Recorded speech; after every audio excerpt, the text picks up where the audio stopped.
Traffic को अच्छे से रेगुलेट करने में ये लोग कामयाब रहे और ट्रैफिक वायलेट करने वाले जो लोग हैं उनके खिलाफ लगभग 4.5 लाख चालान किए गए उनके खिलाफ, और को 20 करोड़ के करीब ऐसे लोगों को जुर्माना किया गया जो ट्रैफिक की वायलेशंस में शामिल रहते हैं। ट्रैफिक के निज़ाम को और बेहतर करने की कोशिश हमारी जारी है। जल्द ही शहरों में कैमरों की व्यवस्था होने वाली है।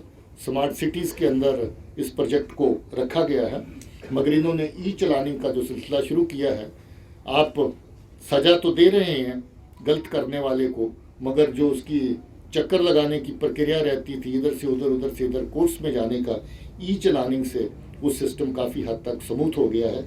ई चलानिंग को इन्होंने काफ़ी हद तक अमल में लाया है।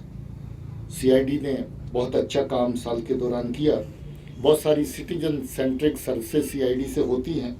60,000 के करीब लोग ऐसे जिनको पासपोर्ट की वेरिफिकेशन चाहिए थी, उनको पासपोर्ट वेरिफिकेशन की सर्विस दी गई, और 17,000 के करीब लोग ऐसे जिनको नौकरी और बाकी पेशे जो हैं जिसके लिए ज़रूरत होती है उसके लिए क्लियरेंस दी गई, और 3,000 से ज़्यादा लोगों को जो लोग अलग एम्बेसीज और हाई कमीशन से जो केस आते हैं उनकी क्लियरेंस दी गई।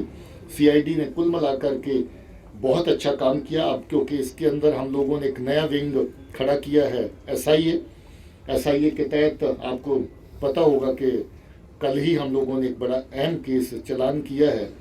जो हुर्रियत और पाकिस्तान के जो पिट्ठू हैं, जो पाकिस्तान नवाज दहशतगर्दी नवाज फोर्सेस हैं, उनको MBBS और इंजीनियरिंग की सीटें बांट के दी जाती थी ताकि उनको बेच सकें और उसमें मुनाफा कमा सकें। उसमें कल ही पहला केस SIA की तरफ से चलान हुआ है। SIA को आधा दर्जन के करीब केस और आइडेंटिफाई किए हैं जिनकी तफ्तीश करेंगे, और मुझे लगता है कि ये एक और नया विंग हमारा जो स्पेशलाइज्ड इन्वेस्टिगेशन का है, ये टेरर की और टेररिज्म की जो स्ट्रक्चर्स हैं उनको स्ट्राइक करने में और कमज़ोर करने में काफ़ी हद तक कामयाब होगा। Crime branch ADG special DG Arun Chaudhary साहब देखते हैं, और काफ़ी अच्छा काम साल के दौरान रहा। साहब की हदायत के मुताबिक जहाँ पर हर तरह की कंसेशन दे करके हम लोगों ने 71 के करीब ऐसे केसेस थे हमारे देरीना जो 20-20 साल पुराने भी थे, मगर वो किसी न किसी वजह से क्वालिफाई नहीं करते थे, उनको हमने क्लियर कर दिया है।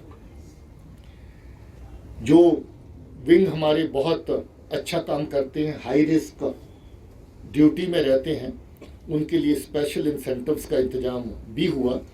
SOG जिसका जितनी तारीफ करे कम है, ये हमारा सबसे बड़ा पावरफुल पंच है जम्मू कश्मीर पुलिस का। रात के ऑपरेशन की बात करें जिसमें 3 खूंखार आतंकी मारे गए, तो SOG लेड ऑपरेशन था। SOG ने इसमें काम किया, और हमारे जो आर्मड पुलिस के जवान जिनकी बस के ऊपर हमला हुआ था चंद ही रोज पहले, बहुत जल्द इसका निपटारा करने में, न सिर्फ केस को सॉल्व करने में मगर उन दहशतगर्दों का सफाया करने में SOG कामयाब हुआ। SOG बहुत सारे कामयाब ऑपरेशन थ्रू आउट स्टेट सभी जिलों में कर रहा है। मैं SOG को मुबारकबाद भी देता हूं कि उनकी फॉर्मल स्ट्रक्चर सेंक्शन हो गई है, और साथ ही साथ उनको नए इंसेंटिव भी दिए गए हैं जिसमें उनको काम करने के लिए और ज़्यादा जो इनकरेजमेंट मिले। और मैं इसके लिए सरकार को शुक्रिया कहना चाहता हूँ दोनों ही जगह पे, जहाँ पर लोकल लेवल पे और MHA के लेवल पे जिसने किया। आप लोग हमेशा SPO की बात करते हैं, हमें भी उसकी फिक्र रहती है। SPO का लेवल काफ़ी आगे बढ़ गया, 6,000 से 18,000 तक पहुँचने वाला। अब उससे ज़्यादा भी आगे इनको फ़ायदा हो सके, हमारी कोशिश जारी रहेगी, उस जीवन में भी हम काम करेंगे। इसी तरीके से SSF को स्पेशल इंसेंटिव दिया गया, ACB में काम करने वाले लोगों को स्पेशल जो है इंसेंटिव दिया गया। हमने 2 नई बटालियन सिक्योरिटी बटालियन में कन्वर्ट कर दी, क्योंकि सिक्योरिटी की कमिटमेंट्स के लिए हमारी नफरी कम पड़ती थी। 2 बटालियंस को हम लोगों ने अपनी नई बटालियन जो सिक्योरिटी के जीवन में काम करेंगे, सिक्योरिटी विंग के लिए काम करेंगी, वो तैयार किया है। और जो नॉन फंक्शनल ग्रेड जिनको ज़्यादा लंबा अरसा प्रमोशन नहीं होती है, उनको कम से कम मॉनेटरी इंसेंटिव मिल सके, जिसमें जम्मू कश्मीर पुलिस की गस्टेड सर्विस मेनली आती है। 120 लोगों को साल के दौरान इस तरह का जो है वो नॉन फंक्शनल ग्रेड जो है वो दिया गया। मुझे लगता है कि उसमें सेटिस्फेक्शन का लेवल गस्टेड कार्डर के अंदर भी काफ़ी अच्छा हुआ है। ट्रेनिंग्स का मैंने जिक्र किया, 12,000 के करीब लोग ऐसे हैं जिनको अलग अलग ट्रेनिंग कोर्सेज दिए गए और पासिंग आउट परेड बहुत ही बेहतरीन परेड SD जम्वाल मेरे पास बैठे हैं। पिछली बार हमारे ट्रेनिंग एकेडमी में उधमपुर में SKPA में हुई और वो जवान बेहतरीन ड्यूट रजिस्टर हुए, जिसमें लगभग बराबर ही फिगर है। 15,500 के करीब इसकी फिगर जम्मू में है और 14,500 के करीब इसकी फिगर कश्मीर में है। 30,000 के करीब टोटल जो आंकड़ा जो है वो रहा। मगर इसके साथ ही कोई 13,000 के करीब केसेस पुलिस की तरफ से डिस्पोज ऑफ किए गए, कोर्ट्स में पेश किए गए, जिनकी कार्रवाई अलग अलग स्टेजेस के ऊपर इस वक्त चल रही है। कोविड की वबा आप सब जानते हैं, सबको खौफ में, डर में इसने रखा और बहुत सारी जानें भी इससे जाया हुई। जम्मू कश्मीर पुलिस ने डट करके इस माहौल के अंदर लोगों की सेहत और सुरक्षा के लिए काम किया, अपनी परवाह न करते हुए भी अपनी जिम्मेवारियों को अंजाम देते रहे, जिसके चलते कोई 2,500 के करीब हमारे लोग संक्रमित हुए, इन्फेक्शन हुई कोविड की। और अनफॉर्चुनेटली इस साल के दौरान 12 लोग हमारे कोविड की वजह से अपनी जान खो गए। हमें उनके लिए दुख है और उन परिवारों के लिए हमारी हमदर्दियां उनके साथ हैं। मगर अपने लोगों की सेहत अच्छी रहे, अपनी फोर्स की सेहत अच्छी रहे, हमने लगभग दोनों ही डोजेस 100% के करीब अपनी फोर्स के लिए अरेंज करी और सभी लोग इस वक्त वैक्सीनेटेड हैं। बावजूद इसके भी कभी ना कभी कोई ना कोई केस सामने आते हैं, मगर गवर्नमेंट की तरफ से जो मदद रही कि जो फ्रंट लाइन वॉरियर्स है उनको सबसे पहले प्रोटेक्शन दी जाए, उसके चलते हम लोग अपने लोगों को बहुत अच्छे से ये फ़ायदा दे पाए। इसके लिए मुझे खुशी है और मुझे सरकार को इसके लिए शुक्रिया भी कहना है कि पुलिस के जवानों को, पुलिस के लोगों को पहल दी गई जो इस जीवन में काम कर रहे थे। दोस्तों, अलग अलग विंग्स पुलिस के बहुत नुमाया काम करते हैं। जम्मू कश्मीर पुलिस एक बड़ा बेड़ा है, बड़ा परिवार है, इसमें हर तरह का विंग काम करता है। आर्मड पुलिस ने भी बढ़ चढ़ के हर तरह की ड्यूटीज़ में हिस्सा लिया और बहुत कामयाब साल आर्मड पुलिस के लिहाज से भी रहा। बहुत अच्छे काम उन्होंने करे, ट्रेनिंग के ऊपर फोकस कर रहे हैं, लॉ एंड ऑर्डर की तैयारी में हमेशा लगे रहते हैं और हमने उनको और मजबूत करने के लिए बहुत सारी इक्विपमेंट और बहुत सारी ट्रेनिंग्स का इंतजाम किया है। ट्रैफिक का विंग, जिसके ADG साहब मेरे दैनी तरफ बैठे हुए हैं, नमग्याल साहब, बहुत अच्छा काम ट्रैफिक ने किया। बावजूद इसके कि व्हीकल पॉपुलेशन बहुत बढ़ गई है, बावजूद इसके कि बेसब्री की भी हद हो गई है, बावजूद इसके कि लोग कम ट्रेनिंग के बावजूद भी गाड़ी के स्टीयरिंग पे बैठने से गुरेज नहीं करते हैं, काफ़ी एक्सीडेंट रहे, वो हम लोगों ने कानून के दायरे में लाया है। बहुत सारे हमारे निशाने पे हैं, उनको आने वाले वक्त में कानून के दायरे में लाया जाएगा।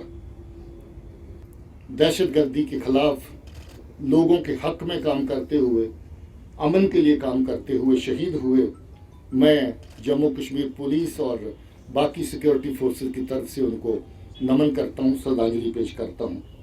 इसके साथ साथ 23 और जवान जो बाकी सिक्योरिटी फोर्सेस के हैं उनकी शहादत हुई, हम सब उनको भी अपनी तरफ से श्रद्धांजलि पेश करते हैं।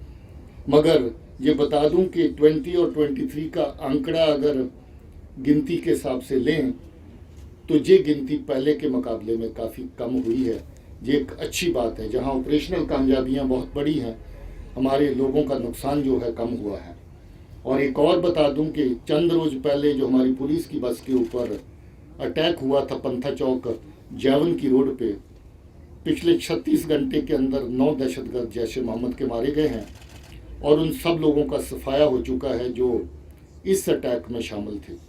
मैं ये भी बता दूं कि जितनी भी सिविलियन किलिंग्स इस साल के दौरान हुई, जितनी भी SF किलिंग इस साल के दौरान हुई, उसमें शायद ही कोई दहशतगर्द लोकल या पाकिस्तानी किसी भी आउटफिट से जो संबंध रखता है वो जिंदा बचा हो। सबका सफाया हो चुका है और मुझे सिर्फ 2 लोगों के नाम अभी भी मेरे ख्याल में हैं जो अभी बचे हुए हैं। और मुझे उम्मीद है कि जिस तरीके से कार्रवाई चल रही है, अमन के दुश्मन, लोगों के दुश्मन, अवाम के दुश्मन जो दहशतगर्द हैं, उनका सफाया करने में कोई कसर नहीं छोड़ी जाएगी। वो 2 हमारी रडार पे हैं, बहुत जल्द उनको भी ख़त्म किया जाएगा।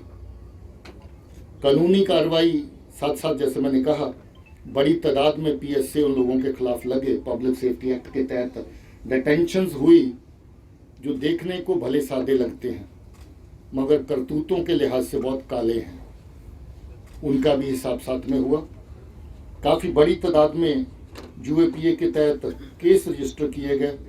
497 तादाद है केसेस की, जो ऐसे लोगों को डील करने के लिए जो मिलिटेंसी में न सिर्फ डायरेक्टली इन्वॉल्व हैं बल्कि इनडायरेक्टली मिलिटेंसी को, दहशतगर्दी को जिंदा रखने में, चलाने में अलग अलग तरह की हरकतें करते हैं।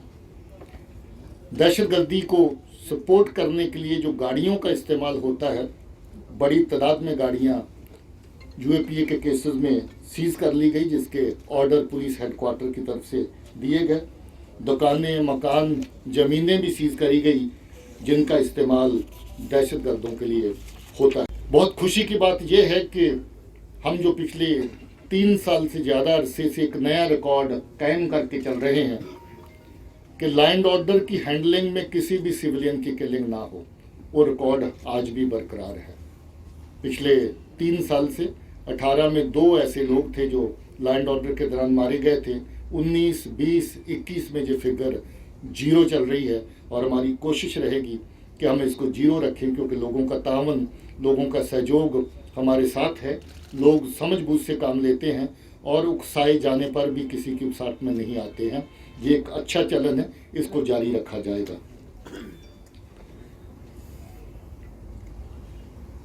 ड्रग्स का एक नया खेल जो पाकिस्तान की तरफ से शुरू हुआ है। मैं बार बार कहता हूं कि पाकिस्तान पंजाब को ये तोहफा पहले दे चुका है। जब वहाँ दहशतगर्दी ख़त्म हो रही थी तो ड्रग्स भेजी गई। ड्रग्स के 2 फायदे पाकिस्तान की नज़र में होते हैं। एक तो नस्लों को खोखला करें, ख़त्म करें उसकी साजिश, ताकि एक बदला लें आप सब लोगों से जो उनकी साजिशों में, उनकी चालों में शामिल नहीं होते हैं, और उनके बच्चों को बर्बाद किया जाए। दूसरा ये कि नारकोटिक्स से जो पैसा आता है उसी पैसे से मिलिटेंसी को चलाया जाए। करोड़ों की तादाद में हम लोगों ने ऐसा कैश पकड़ा है इस साल के अंदर, जो या तो दहशतगर्द को सीधा पाकिस्तान की तरफ से नारकोटिक्स की सेल के जरिए से पहुंचाया जाना था, या फिर लौट कर के पाकिस्तान में जाना था, ताकि आने वाले दहशतगर्द जो सरहद पार से आते हैं उनको इंडियन करेंसी के तोहफे वहीं से दे के साथ में भेजा जाए। करोड़ों की तादाद में ऐसा कैश हमने इस बार पकड़ा है। बड़ी तादाद में, क्विंटल्स में इस बार मिकदार है इसकी, जो अलग अलग तरह की ड्रग्स पकड़ी गई, जिसमें हीरोइन भी शामिल है, चर्स भी शामिल है, ब्राउन शुगर भी शामिल है, पॉपिस्ट्रा भंग है। लोकली ये स्मगल होता है, कश्मीर से बाहर जाता है, मगर बाकी नारकोटिक सब्सटेंसेस जो पाकिस्तान की तरफ से आते हैं उनकी तादाद ही नहीं बढ़ी, बल्कि हमारी कार्रवाई भी और तेज हुई। 1560 केस हम लोगों ने इस साल में दर्ज किए और 2410 लोग जो हैं इन केसेस के अंदर पकड़े गए, जिनके खिलाफ सख्त से सख्त कार्रवाई NDPS के तहत की जा रही है। 10 केस नार्को टेरर नेक्सस वाले थे, जिसमें स्मगलिंग की हुई नारकोटिक्स का पैसा दहशतगर्दी के अंदर झोंका जाना था। 10 केसेस ऐसे भी रजिस्टर किए गए और 25 लोग जो नार्को टेरर के नेटवर्क्स में काम करते हैं वो पकड़े गए। क्राइम के हवाले से अगर देखें तो लगभग 30,000 केस इस साल अलग अलग दिनों ने साल के दौरान रजिस्टर किए और इन्वेस्टिगेट किए, और 99 केस जो हैं वो कोर्ट्स में चलान किए गए। सो 110 की रजिस्ट्रेशन के बावजूद 99 केसेस का चलान पेश करना मुझे लगता है कि काफ़ी अच्छी कारकर्दगी है। ANTF का एक और नया विंग जो पिछले साल हम लोगों ने खड़ा किया था, बहुत अच्छे तरीके से ड्रग्स के खिलाफ काम कर रहा है। 20 केसेस ANTF के थानों में रजिस्टर किए गए और उसमें 20 लोग जो नारकोटिक्स की तस्करी में इन्वॉल्व हैं उनको पकड़ा गया, उनके खिलाफ कानूनी कार्रवाई जो है वो की गई। हमने एक JK E-Cop नई एक ऐप चालू करी है, बहुत अच्छी एप्लीकेशन है। इसको आप चाहें तो एप्लीकेशन को डाउनलोड करके कहीं से भी एक्सेस कर सकते हैं। कोई 1.5 दर्जन के करीब ऐसी सर्विसेज हैं जो आप ऑनलाइन उस ऐप के जरिए से ले सकते हैं। हम लोग चाहेंगे कि स्पेशल DG क्राइम इस ऐप को और ज़्यादा पॉपुलराइज करें ताकि लोगों को ज़्यादा पता चले। मगर उसमें 1.5 दर्जन के करीब सर्विसेज आप लोग ऑनलाइन हासिल कर सकते हैं, जिसके लिए आपको खुद जाने की ज़रूरत नहीं पड़ेगी। CCTNS हमारा देरीना प्रोजेक्ट चल रहा था, उसको हमने पूरी तरह से गो लाइव कर दिया है और इसको और स्ट्रेंथन करने की कोशिश कर रहे हैं, क्योंकि CCTNS आने वाले टाइम पे हमारा जो ICGS है उसका एक बहुत ही अहम हिस्सा बन गया है। और बहुत सारी चीज़ें जो हो CCTNS की बुनियाद के ऊपर ही प्लान होती हैं, पॉलिसी डिसीजंस, पॉलिसी प्लानिंग, इसको और ज़्यादा मजबूत इस प्रक्रिया को करने के लिए ADG हेडक्वार्टर और स्पेशल DG क्राइम लगे हुए हैं। जवानों का वेलफेयर हमारे लिए सर्वप्रिय है। हमारे जवान खुश रहें, खुशहाल रहें। जहां वो इतना बेहतर काम करते हैं, महकमे की तरफ से, सरकार की तरफ से जो सुख सुविधाएं उनको दी जा सकती हैं, उसका हमेशा ख्याल रखा जा सके। मुझे खुशी है कि इस साल में 9000 के करीब लोग ऐसे हैं जिनको हमने प्रमोट किया, प्रमोशन दी अलग अलग रैंक में, जिसमें 325 लोग आउट ऑफ टर्न प्रमोशन वाले भी हैं, जो अच्छा काम करने के लिए, आउटस्टैंडिंग काम परफॉर्म करने के लिए जिनको कंसिडर किया जाता है और आउट ऑफ टर्न प्रमोट किया जाता है। इसी तरीके से 3500 के करीब लोग हैं जिनको इन सिटू प्रमोशन मिली। हमारे जो लोग शहीद हो जाते हैं या बाकी लोग जो सर्विस के दौरान जिनकी डेथ होती है, मौत वाक़ई होती है, उनके बच्चों को रोज़गार मिले, उसके लिए 216 केस हम लोग क्लियर कर चुके हैं। मैं सरकार को शुक्रिया कहना चाहता हूँ, LG साहब को और ऑनरेबल होम मिनिस्टर साहब को। हमारे बहुत सारे केसेस ऐसे थे जो पुराने हो गए थे, SRO केसेस, उसमें कोई ना कोई कहीं ना कहीं इस तरह की कमी थी जिसके चलते हम लोग उनको क्लियर नहीं कर पा रहे। साल के दौरान मारे गए और ये वो टॉप कमांडर हैं जो लोगों की जान माल के साथ कैसे खिलवाड़ करना है, लोगों की रोज की जिंदगी को कैसे डिस्टर्ब करना है, पाकिस्तान के इशारों पे मौत का नंगा नाच यहाँ पर कैसे रचाना है, उसकी साजिशें बनाने में शामिल रहते हैं और लोगों को हर तरह का वो नुकसान करने के लिए और उनके अंदर डर और खौफ की फीलिंग पैदा करने के लिए हर वो कार्रवाई करते हैं जिसमें जहाँ पर लगे कि माहौल शांत नहीं है, माहौल अच्छा नहीं है। कि 44 टॉप कमांडर और 182 दहशतगर्दों के सफाई के साथ मुझे ये बताते हुए भी खुशी है कि पहली बार पिछले बहुत सालों में सबसे कम दहशतगर्द जो इस वक्त एक्टिव हैं उनकी गिनती बची है। बड़े लंबे अरसे के बाद ये फिगर इतनी नीचे आई है। जहां हिंटरलैंड में अलग अलग जगहों पे कामयाब ऑपरेशन हुए, वहां हमारी बॉर्डर की ग्रिड जिसमें आर्मी, पुलिस, BSF सब लोग शामिल हैं, उस फ्रंट के ऊपर भी बड़ा कामयाब साल रहा और बड़े लंबे अरसे के बाद इन्फिल्ट्रेशन का मेयार, इन्फिल्ट्रेशन का लेवल भी बहुत कम रहा। पूरे साल के अंदर सिर्फ 34 इस तरह के दहशतगर्द इन्फिल्ट्रेट करके इस पार आ पाए, जिनमें से काफ़ी लोगों का सफाया 182 के अंदर हो चुका है और बाकी की तलाश जारी है। और लैंड ऑर्डर के फ्रंट के ऊपर अगर देखें तो मुझे लगता है कि ये फिर नहायत ही कामयाब तरह का एक साल रहा है। स्टोन पेल्टिंग जिसको धीरे धीरे लोग भूल रहे हैं, एजिटेशन जिसको धीरे धीरे लोग भूल रहे हैं, बंद काल जो लोगों को चलते हुए काम को रोकने का काम करती थी, लोगों के कारोबार, बिजनेस, बच्चों की पढ़ाई, हर तरह की चीज़ को मुतासर करती थी, लगभग ना के बराबर हो गई है। और लैंड ऑर्डर तो 60 to 70% तक इम्प्रूवमेंट और ज़्यादा होगी। चंद ऐसे इंसिडेंट हुए जहां बहुत ही लोकलाइज्ड लेवल के ऊपर बड़ी कम तादाद में लोग निकले, मगर कार्रवाई बहुत इफेक्टिव पुलिस की तरह प्रभावी कार्रवाई की गई, जिसमें बहुत सारे लोग जो स्टोन पेल्टिंग में शामिल थे उनके खिलाफ सख्त कार्रवाई भी करी गई और जो बिल्कुल छोटी उम्र के बच्चे हैं उनको समझाने की कोशिश भी की गई कि ये रास्ता अभी तक किसी को रास नहीं आया है, नुकसान होता है, आप भी इस रास्ते से बच के रहिए।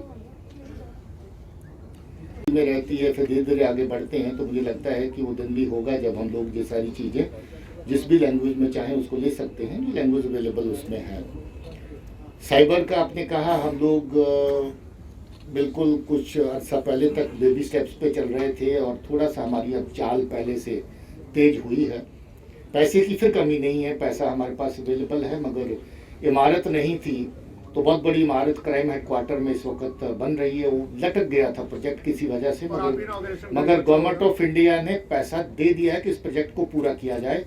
मॉड प्लान हमारी बंद हो गई थी। गवर्नमेंट को पर्टेन करता है रिक्रूटमेंट के आदेश, एडवर्टाइजमेंट, बाकी चीज़ें गवर्नमेंट के लेवल पे, होम डिपार्टमेंट के लेवल पे हैंडल हो रही हैं, इसलिए उसके बारे में मैं इस स्टेज पे कमेंट नहीं करना चाहूँगा। नंबर 2, एसपीओ का आपका जो है, एसपीओ को अगर ये जान लें कि एसपीओ एक टेम्परेरी अरेंजमेंट है, परमानेंट अरेंजमेंट नहीं है, और उस टेम्परेरी अरेंजमेंट के अंदर सब कितना ज़्यादा से ज़्यादा फायदा दिया जा सकता है वो दिया जा रहा है। तो बहरहाल इतना ही कहना काफ़ी है। उसके अलावा पक्का होंगे नहीं होंगे इस तरह की कोई गारंटीज नहीं है। बाकी स्टेट्स भी आपने देखी है, बाकी जगह भी एसपीओ काम करते हैं। इसको कैसे बेहतर किया जाए, इसके ऊपर पीएचक्यू से और फील्ड फॉर्मेशन से काम किया गया, और काफ़ी अच्छी रकम इस वक्त होम मिनिस्ट्री से सेंक्शन होकर के हमारे पास आ गई। लिविंग कंडीशंस हैं जवानों की, उनको और बेहतर किया जा सके, बैरिक्स को और बेहतर किया जा सके। 8 महिलाओं के लिए स्पेशल थाने जो है नए बनाए गए हैं, और कुछ एक अभी बिल्कुल तैयार हैं जिनकी इनॉग्रेशन आने वाले चंद दिनों के अंदर की जाएगी।